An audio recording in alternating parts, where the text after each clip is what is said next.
Hi there, it's Mrs. Flynn. This is Ms. Stadnick. And we are here today with evaluating expressions. So, directions. Find the value of the expression 2x minus y if. And number one, here's our first evaluation. X equals -2 and y is 4. So what we want to do is always rewrite our expression, so 2x minus y. Our next step would be to think, okay, so what is happening to the x? Well, you're multiplying 2 times x, but we know that x is actually -2, so then we would be doing 2 times -2. So basically, substitution means you're replacing the x with the value that is given.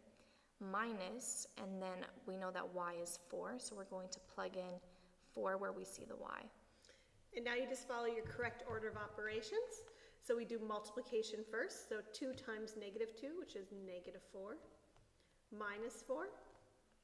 And our final answer being -4 minus 4, which is -8. So the steps that we need to see for sure when we're looking at your test and your homework is the formula, the substitution, and the solution. Okay, next one. All right, we have 2x minus y again, so we're going to rewrite it. Next, we are going to replace the x with a 5, but it doesn't become 25, it becomes 2 times 5. And then subtract, and here I would use parentheses to show that y is -2. All right, so now order of operations, 2 times 5 is 10. And what happens when we have a minus a minus?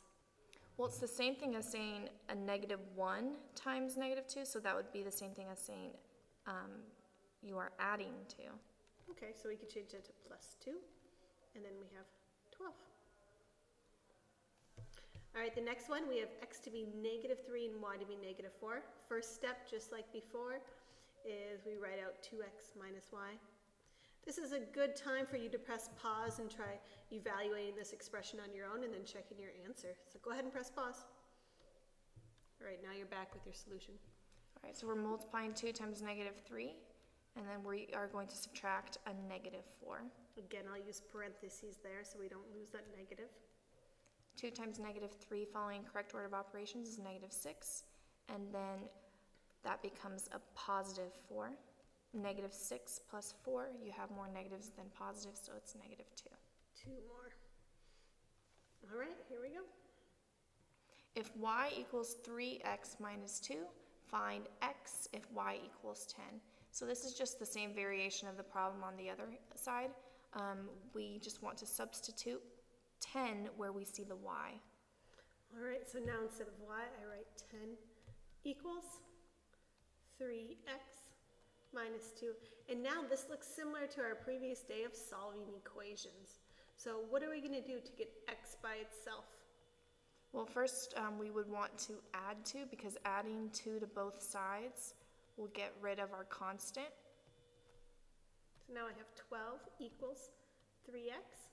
So we know that 3 times some number equals 12. Well, to find out what that sum number is, we do the opposite of multiplication, we divide.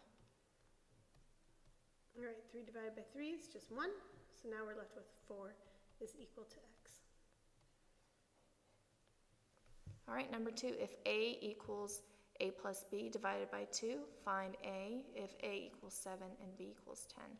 Rewrite the equation, and then where you see the capital A, write down the 7. You are replacing a with 7. Don't mistake it for little a, it's capital A. And then you have a plus, and then b is 10. Divide by 2. All right, I had a lot of students had questions about this in class today. What do you do if you have this fraction bar here? Is there a way that we can get rid of that division? Well, we can clear the fraction by doing the inverse operation of division. So the inverse operation of division is? Multiplication. So if I multiply this side by 2, I can keep my equation balanced by multiplying this side by 2. So if I divide something by 2 and then multiply by 2, it cancels out. So then you would just have a plus 10 on the right side and 14 on the left.